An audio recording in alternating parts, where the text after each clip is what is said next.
Hello, everyone. Hello, internet world. Are we live? Abby, introduce yourself while I check that we're live. Okay, sounds good. For those who don't know me, my name's Abigail. Abby. I own East Lane Properties. We sell off-market real estate. I am a realtor. I own investment real estate. I'm part of Jesse's group. I have been licensed since 2018. I'm based in Columbus, Ohio, same area as Jesse. And I feel like we kind of started at the same time. We did. Yeah, I was going to touch on that. You're like my only friend for a minute. We started at the same time, two young girls in Columbus real estate market. And we really kind of came up together. We did. Yeah. And cool, different ways, similar ways, always supported each other through the years. And it all started at Stoff's coffee shop. Is that where it was? Is that where we met? I think so. Yeah. I remember it really. We had our passion planners. We did both. Yeah. We bonded over passion planners. So, I love a good organized written planner. Are you still keeping yours? Girl. Right there. The daily, and then I've got the weekly right here too. So. Look at her. The organization. It's so key in entrepreneurship. I'm the type A friend that makes spreadsheets for vacations. So yeah, that's okay. They have apps for it now. So yes. Yeah. Well, cool. Thank you so much for being here. We are here to talk about off-market deals. And you've kind of been nicknamed the Queen of Dispo. And so we'll talk about. I feel like the Joker of Dispo. Yeah, the Queen or the what's the highest card? The Ace of Dispo. The Ace. It just depends. My ranking of the cards depends on the day. It depends on what game you're playing, right? Yeah. So Queen of Dispo has really, really made a name for herself here in Columbus. And I want to touch on what is Dispo and what is a wholesaler, because they're very different. Yeah, they're different. Yeah. So in the state of Ohio, they would assignments to be sold, a wholesale contract or an assignment contract. They'd like it to be sold by a licensed agent. So that was where my strength came in. The difference between Dispo and wholesaling is that, they have the same agreements, but Dispo, you might be selling someone else's agreement for them on their behalf. All of my sales are exclusive, so those sellers won't be selling with anyone else but me. But I would not be the one doing the acquisitions and going and finding the property. My main job or MO is to get the agreement in, look at it, digest it, figure out how much, we should sell it for, and then to market it. Yeah. And market the interest of the contract. We don't need to get into super technicalities, but that's my main goal, is to find a buyer for our contracts. Yes, exactly right. So in Columbus, without a license, you cannot sell a house. So any off-market deals, for the most part, are selling the contract or the rights to the contract. With Yes. And what's wild is people make a big deal of the residential. It's very common in commercial to have assignment agreements. That's a very real thing. That's super normal with land and commercial deals. So it's just gotten really popular in residential over the last 5-10 years. Yeah, it really hasn't. I mean, I guess maybe it's been more, it's been happening forever and ever, but really the role of a wholesaler has been kind of glorified and pitched as almost like a get rich quick scheme in real estate a little bit, and you could start with no money. You don't need anything. Yeah. Or the quick weekend seminars that, you go, you pay $500, $1,000, and you learn to make $35,000 in just a couple of phone calls. Yeah. It's a lot harder work than I think that, and that, from your experience. We'll definitely touch on that, what actually goes into getting these contracts. But so to clarify, as Dispo yourself, you are not the ones going out to market to the seller directly. No. What you are doing is you partner with companies and individuals who are doing the direct to seller marketing. Yeah. you get that contract and then your buyer's list is extensive, right? Yeah. So maybe a new wholesaler, maybe someone who doesn't have the time to Infrastructure. list something, they'll bring you the contract and you actually sell it. Yeah, exactly. And I mean, it's worked in a multitude of ways. Like I've been building a personal buyer's list since like 2018. I'd love to get my hands on that. Yeah. Thank you. There's a lot of money. I got it. Actually, it probably is at this Yeah. point. But the width or the gravity, like the amount of people it reaches actually is pretty wild at this point. I have some commercial deals that are on market now that my clients had me market to my off market list as well. I actually had more inquiries off market than on the MLS. Interesting. Wild. Yeah.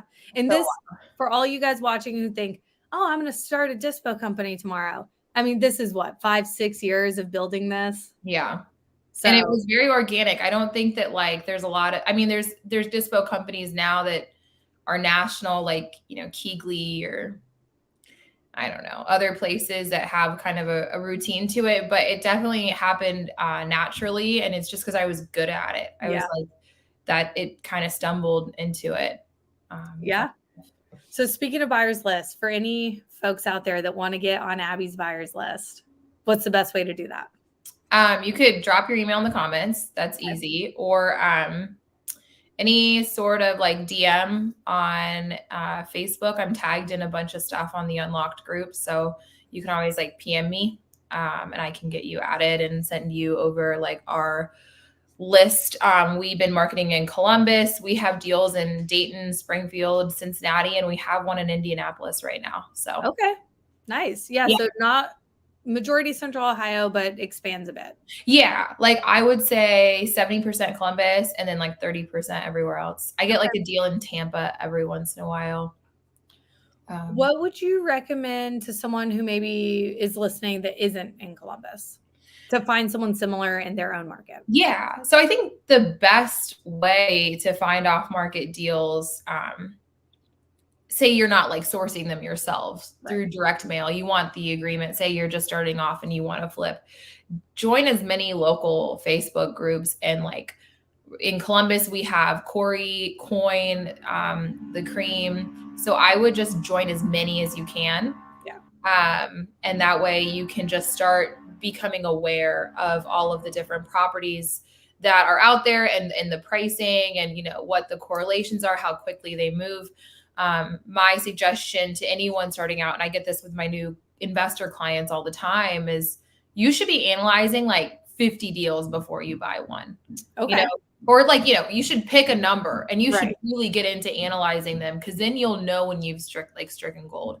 And I think that is like doing your homework and practicing is huge. And that's the best way, is on the Facebook groups. Get the photos. Like the wholesaler doesn't care. Ask for the information, look it up, do your own due diligence and see what shakes of it. And, you know, once you get an idea of what you're looking for and what your comfort level is, it should be very obvious what the right deal is for you. Agreed. Yeah. So you figure out your buy box, which is super important. Like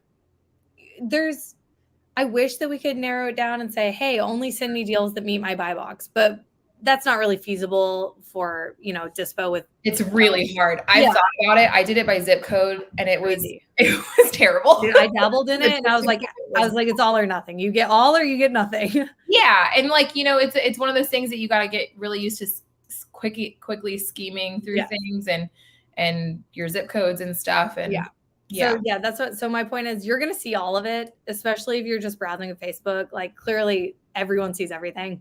Yeah. So you got to know your own buy box and be able to like gut instinct. Hey, is this what I buy? If it is, you go deeper and you analyze it. Right. Yeah. Exactly. But the Facebook groups are my favorite way. Start dropping and make like a separate email account. That's like the best advice I have, is make like a deals at smithdeals@gmail.com account and drop that email everywhere. And within a couple weeks, you're going to have stuff sent to your email all the time. But the Facebook groups are the best way to kind of get exposed to the 100%. And we think, oh, like this deal's on Facebook, like every investor has seen it, or this deal's being blasted out to 10,000 people, everyone has seen it. If you know what you buy and you act fast, the deals are there. Yeah. Like I buy from wholesalers, I buy off the MLS, I buy like because I know what I buy. And the second it hits, I'm the first one to be talking to, whoever has that contract or that house. Exactly. And you're speaking with confidence. So if you have done your research and you know what you like and you can go after it aggressively, like I will know within 30 seconds of talking to a buyer if they're serious or not. So that's what I was going to get. Yeah. How there's like an infinite number of buyers out there and we're all just a little drop in the bucket. Like, how can I stand out, especially if I'm on the newer side? How can I stand out when I'm calling the Queen of Dispo or your team so you know that I'm legit and that I will perform? Yeah, so that's like a kind of a catch-22, right? Like our new investors, we see it all the time. Like, you get excited and then you like go home and you think about it and you like want to retract a little bit. And building confidence as a new investor is really difficult without a couple of deals under your belt. So I would just say, I would have my research done. I would have my hard money like lender approvals with me or my proof of funds. And then I would just say, hey, like, I'm interested in this property. What's the next steps? Usually for me, it's a walkthrough. Like we're scheduling a walkthrough. Just know that you're going to need to do all your due diligence up front before placing an offer. So if you need to bring a GC or an inspector with you for you to feel confident on this deal, please bring them. Do not like say you're going to buy something and then go back a week later and be like, oh, I need an inspection. Everything's kind of done up front on the off market world. So I would just definitely say have your proof of funds or your hard money lender available, like all your information for them. Talk to them first, make sure you understand their programs and which one you're interested in.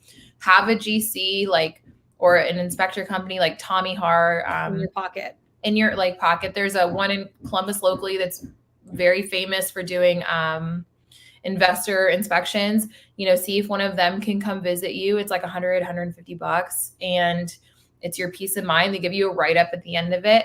And make sure you have all your numbers tight. And then, when I talk to you, if you're a new person and you're like, I've got my lending, I had, somebody walked through it with me. This is what I think it's going to be. Like, this is how much I think it's going to cost. Like, I'm ready to pull the trigger. I would pick up on that quickly. Be like, they're new, but they're serious. So if someone came to you, they did their due diligence and they said, I'm ready.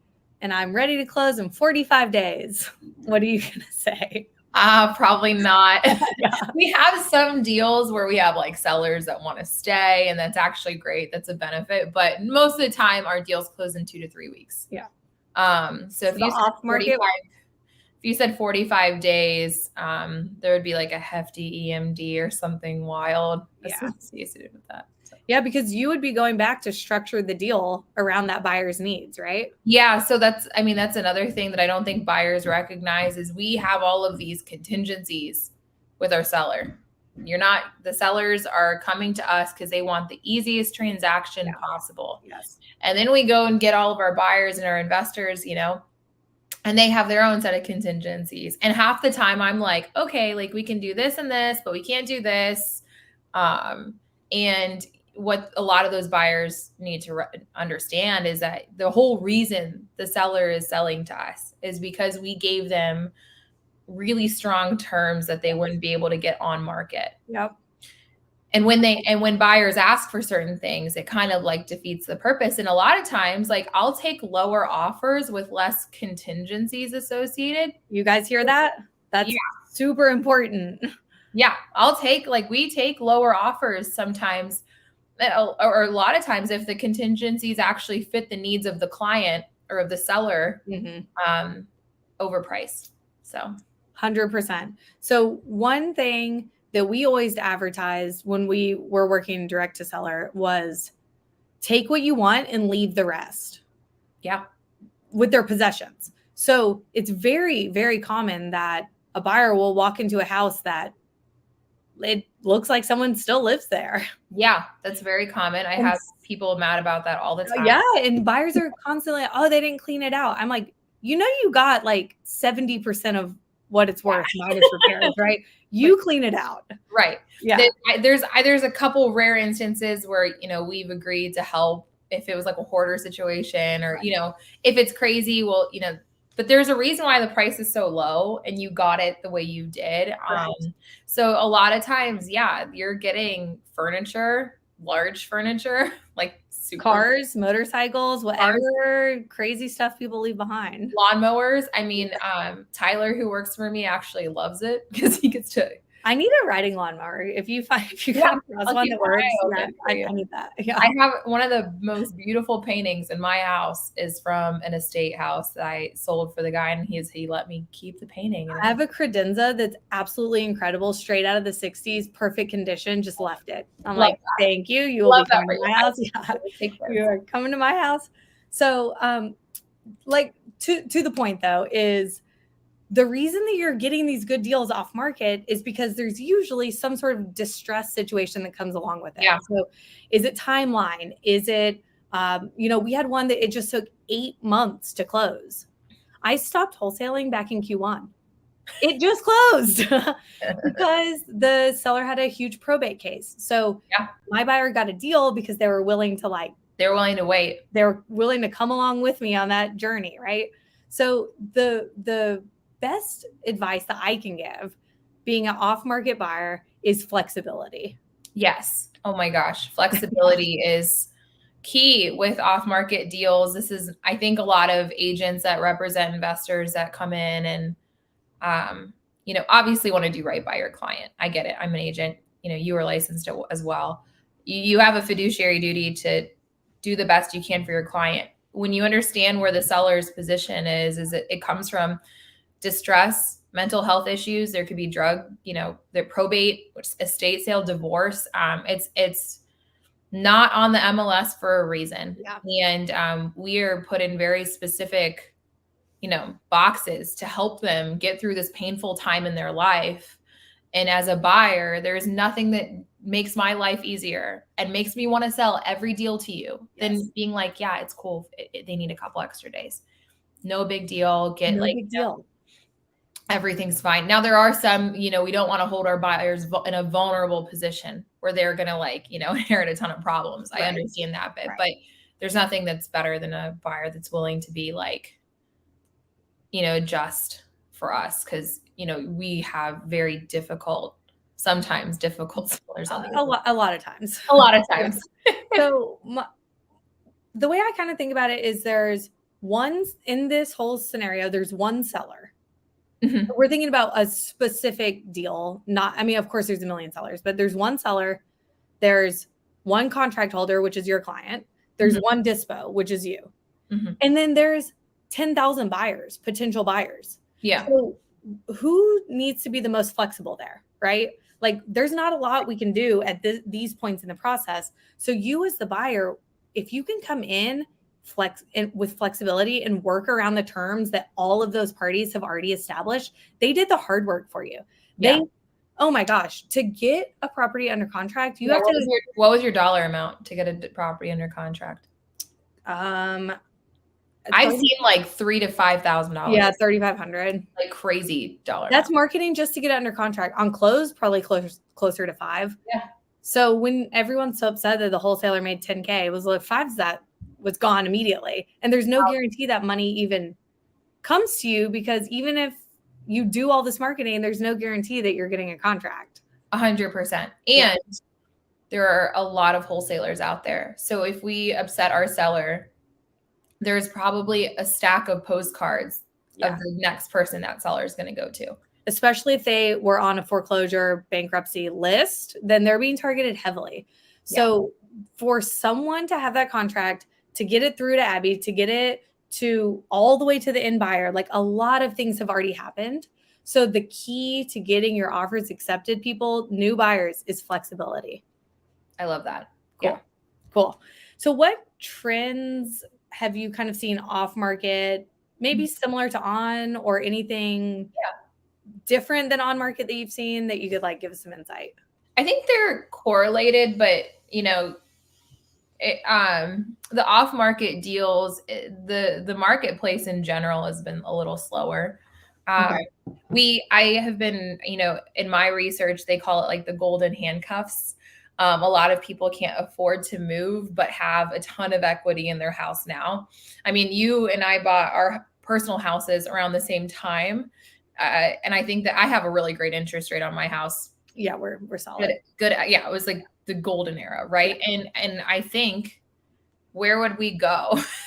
Well, a lot of actual sellers are thinking the same thing. So the inventory has been slow to move, and because the interest rates are so high, deals are there's not as many of them right now. And on top of that, because interest rates are so high for buyers, it's on my flip listings and my investor listings I have on market. It has shrunken. It's shrunk the buyer pool of who can afford what. And it's really hurt the lower and middle class that could afford 300 maybe a year ago. Now they're looking at 250. And those are really different houses. Like, those are super, super different houses. So I've seen that. And then on the off market end, I've seen holding costs and interest rates. Those are directly affect, our holding costs and how long it takes and what the cost of a flip is. And, with labor kind of being hard to find, you've really had to hone in on relationships more, and there's been more due diligence and research. So everything's just more expensive right now. Like, I don't need to be someone from Senate or Congress to tell you that. Everyone knows that everything costs more, and it is having an effect on the consumer. But there's some really great lending programs that a lot of agents are taking advantage of, that are letting their clients refi for free. Okay. In the next 5 years. There's a couple of my lenders that do free refis included. Yeah, your interest rate sucks now, but when it goes down, we can refi you out. Yeah, that's pretty sweet. It's cool. So, but it really has shrunk the buyer pool. I have a couple of flips in Linden that directly felt that impact. I had another deal in Southern Orchards that felt the same way. That 9 months ago, I think it would have flown. It even appraised for $30,000 more than we're in contract for. But the amount of people that can afford it now is very different than. Interesting. Yeah. Okay. Yeah, that's interesting. So I have a couple points on that, but I just want to throw out right now, if you guys have any questions, start putting them in the chat. We'll come up to our Q&A shortly. So just, throw them in the chat. So one point, and you correct me if I'm wrong, I would think that if there's fewer people selling because they want to, I'm speaking off market. If there's fewer people selling because they want to, would a higher percent of the deals be sellers who have to sell? Yes. So maybe there's fewer deals, but would you say they're better? I think they're the same as they've always been. Okay. It's based on who's negotiating and what the seller's expectations are. You get some sellers that are I know this thing's a piece of crap. It's worth 50 grand. And then you've got the seller that they live in a castle and it's not in the best area. So it really comes down to who's doing the negotiation. Yeah. I do know that the heavier rehabs that I'm selling right now, there needs to be more meat on the bone. The $100,000 and $150,000 rehabs need more room. Oh, so risky. They're so risky right now. So risky. More than ever. But yeah, I would say you're probably right. It's a mixed bag. I think they're the same. They've always been. I did talk to an agent I had lunch with last week that she just got hired doing foreclosure BPOs again. Okay. So I don't know if that, is going to be on the horizon. She believes it is. Yeah. Starting next year, she thinks there's going to be more foreclosures. So maybe we'll see a rise in that. And so thinking on and off market. So the foreclosure would be something that hits on market, but a savvy seller could sell for cash before it gets that far. Yeah. So the seller will get tons of mail saying you're going to be foreclosed on. They're going to get so much. And then that data hits public lists, and then the public lists, those are who wholesalers usually market to. There's a chance that wholesaler will, and I get them a lot too. I get pre-foreclosures. Once it hits foreclosure status, though, it's going to auction, or the bank is going to hire a real estate agent and it goes on market. And then it goes on market. Yeah. But those on market deals, like you buy on market. I buy on market. Pretty good. We talked about that with Brad last week. Yeah. I mean, we buy probably a house a month on market right here in Columbus, heart of Columbus. I mean, these are not obscure little areas. So great. The deals are there. The deals are there. Okay. So we do have some questions. Let's hop into a couple of these. So Adam just joined our 90-day challenge to buy his first rental property. Yes. So we're starting. Hey, Adam. I'm really glad that he's here because this is like a great head start. Abby's going to have like a short little lesson like within the challenge. So you'll get to see a lot more of her. Yes. So is there a way to ensure the property will be vacant and the tenant won't still be living there? Your role as Dispo Queen, how do you manage this? Yeah. So, okay. So first off, it depends on how it's marketed. Sometimes you don't get a choice. The seller's like, I'm not telling this tenant of 10 years that they're going to go their month to month. You can evict. You deal with it. I would like to think we'd get a better price for that property with those terms, but that's not always the case. Right. You can always make sure though, in your agreements, Adam, if the property is marketed vacant at close, just make sure it reflects that in your agreements that you have. And that's a really simple line item to put in, this property is being vacant at close, occupancy check day before closing. Kiana, this is what we just did, Kiana, if you're here. She was buying something off market and said, vacant. How do I confirm it's vacant? Go walk it. Yeah. Is someone living there? Yeah. And you just say like in your agreement, say, hey, yeah, I'm willing to buy the property for this. I can close on this date. When you're getting the agreement mocked up with either me or whoever you're purchasing it from, say, I want to walk it the day before closing to ensure it's vacancy. And that's a really out of all the things for a buyer to ask me for, that's a very simple no-brainer to ensure. But there have been times where I've had to help, people inherit a month-to-month tenant. It doesn't work out. We're getting them an eviction attorney. Yeah. Jesse, you've been through evictions. Oh, I've been through, our eviction attorneys are on speed dial. Yeah. Unfortunately. Right. And we're like, I'd like to think we don't have a ton of evictions, but I have dealt with them. And it's something that as a investor, you just have to face it and look at it in the face and deal with it.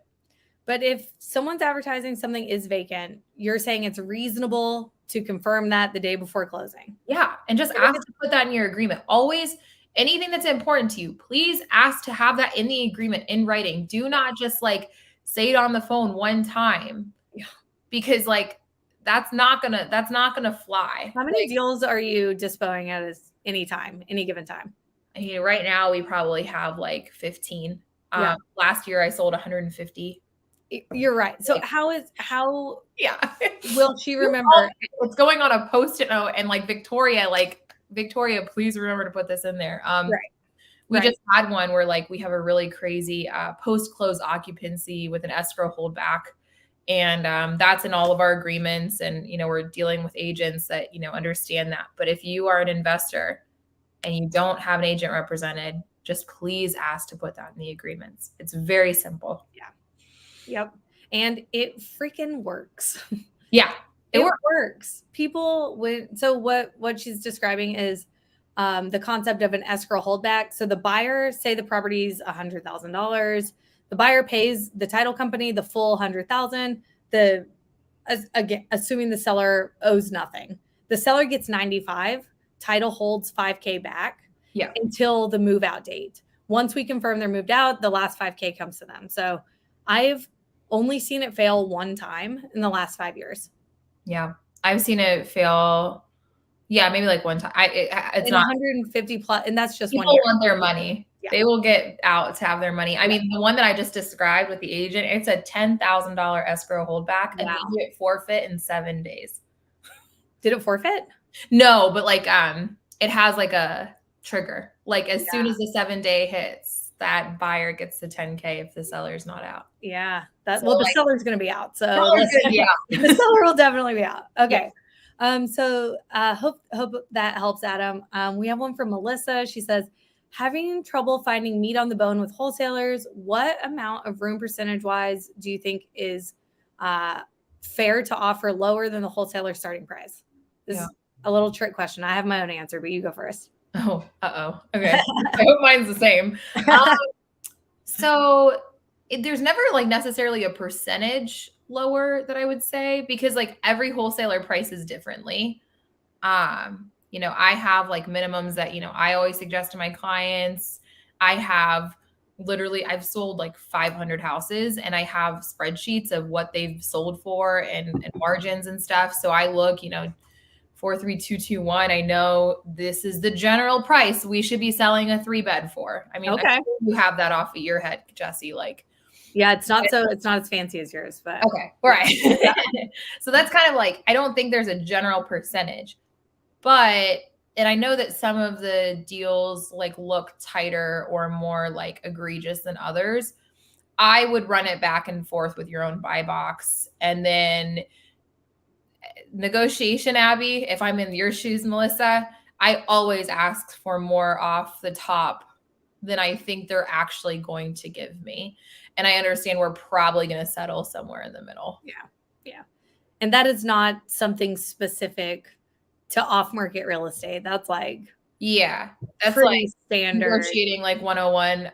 My dad always said like first to talk money first like loses. But when you're negotiating price, you just figure out what number works for you and like is a great scenario for you. Take a little bit more off of that, offer it, and expect to land somewhere in the middle. Yeah. So my answer is very similar. So don't worry. So my answer, I'm actually going to answer from the wholesaler's point of view. Okay. Because I did it for a long time myself.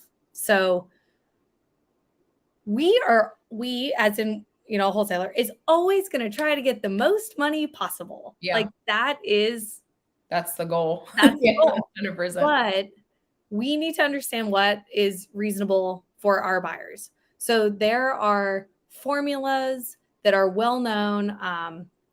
Of course, every single person is different, but one of the most common is 75% of ARV minus repairs. You'll hear that all the time. That's a good one, Melissa, if you need a percentage. 75. So ARV times 0.75 minus the repair cost would be your offer.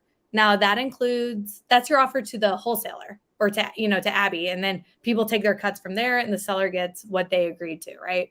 So if the seller agreed to 100 and I can market for 120 and it still meets my buyer's 75% minus repairs, that's a deal. Seller's happy, they got something. My buyer's happy, they got a deal, and I got 20K, right? In that scenario. Now, if I'm at 100 and 75% of ARV is 90, there's no deal there because there's a misalignment between what the buyer is buying and what you put something in contract for. So the bigger gap I can create between what makes sense for the buyer and what makes sense for the seller is the better fee that you'll get. And I'll also say, like, with being a buyer, or being a wholesaler selling something, I never make assumptions why someone's buying something. 100%. So like, Jesse, you might be buying for rental purposes and you use that 0.75. Well, I might come across someone else that's, wanting to buy in cash so they can live in it because it was their friend's childhood home. Like I've had that happen where people will pay ridiculous amounts of money. And as a buyer, you're like, why would someone pay that? Yeah. Like that's insane. You just never know why someone is willing to pay for those prices. So being true to your numbers and what works for you is just the most important thing. But that's kind of maybe, I know we're running over on time, but that's why you would see those crazy numbers out from wholesalers. It's because people buy them. Yeah. People buy them. Yeah. So, or you'll see a price drop in a week and they were just living in la land. Yeah. And people buy them or a price drop is coming, but that's a conversation. Like I mean, don't come in with a low ball offer right out of the gate, but say, hey, if this doesn't sell at this price, I would be interested at this price. I love And it. if you are a good, reliable repeat buyer and you have this relationship with wholesalers, with Dispo, they can go back to the seller and get a renegotiation around your number. Yeah. I've had that happen. I would say 3 times in the last couple months. Yeah. We do it all the time. Yeah. I'm like, hey, hey, Abby, go. If this isn't moving, AKA selling. Yeah. Get the seller at this price and I'll buy it. And they go do it. They do the work and I pay the fee because I didn't do the work. Right. Right. So, no, I love it when people say, this is why I got to this number. Not trying to lowball you or whatever. This is what I can pay. I can close in 2 weeks. And a lot of times I can use the things they say, hey, it needs a new roof. This is why I came to this conclusion. 100%. If I don't have any other like offers that are viable, I'm using that data to help your offer win. I walked one the other day that we ended up buying. It was such a fast close that the wholesaler sent me instead of their inspector. There was no time for an inspection. So I went as the inspector, came back, reported back, was like, hey, get him down based on this, this, this. And then he went and did the work and I paid the fee. Love that. It was like absolute teamwork. So I want you guys to see like the off-market deals exist. There are people working their tails off to bring you these deals. So it is so much harder than people think and so much more expensive than people think. Yeah. So I don't think I could do acquisitions. I did it for like a year, almost 2 years. It was very challenging. It's a lot of work. It's a lot of work. Totally worth it to pay the assignment fee. Just pay the fee. I tell all of our students that. I'm like, if the deal still makes sense for you, I don't care if they made $100K. Well, and as a student, like, your students, and I'm obviously in your group, my assistant is in your group. The whole point of your group, Jesse, is to like build wealth through passive or real estate. Yeah. It's not that passive, but it is a whole, it's not as passive. Yeah. I tell people that, guilty. As soon as I said that, I'm like, oh, shouldn't have said that. But like, it's a whole other job to go out and get wholesales. This would allow you to focus on what actually matters is obtaining real estate. Yeah. So try not to get caught up that someone made 15 grand off of you. I had a wholesaler that made $100,000 off of me. 100. That's good. Yeah. That's good for him. It was 25,000 a unit. It's a great, like, it's a 2 doubles next to each other in Grove City. Yeah. They actually are single family shared walls. I can sell them separately. And he earned every penny of it. And I just, looking at that HUD, I was like, damn. Yeah. Did I get wholesaling? No. Now they're some of my best rentals, so I don't care. Yeah. Exactly right. So big takeaway here, partner, build that relationship with the wholesalers and the Dispo folks in your market because they are absolutely doing the dirty work to bring you these amazing deals. Yeah, 100%. And even if the number appears crazy, just talk to them. We're all people and they just want to get a deal done as much as you do. Yeah, absolutely. For sure. Cool. Great. Well, thank you so much for being here, Abby. You stay on and we'll, but everyone else, see you guys. See ya.